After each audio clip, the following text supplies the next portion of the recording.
সে আমাকে এসে এত মারছে, সে আমাকে সারা রাত মারছে, সারা রাত মারছে। আমার পুরো কোমর থেকে নিচ অব্দি এভাবে দুই পায়ের মধ্যে সেভাবে এভাবে এইভাবে জখম করে ফেলছে।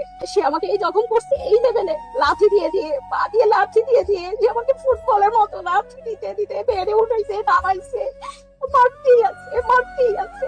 আমি আমি নিতে পারি না। আমি জানতাম ওকে একটা যদি চোট দেয় মানুষ স্বামী স্ত্রীর মধ্যে এগুলো হয়, এভাবে মারে, আমার জানা ছিল না।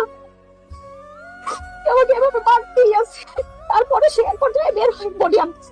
সে প্রতি কথায় বডি আর ছুটি নিত, সে প্রতি কথায় বডি আর ছুটি নিত। প্রিয় বোন, যখন আপনি নিয়ত করেছেন স্বামীর বিরুদ্ধে অভিযোগ নিয়ে আসবেন সমাজের সামনে, আপনার যে তালাক হবে এটা কপালে লিখে নিয়ে তারপরে মাঠে নামবেন।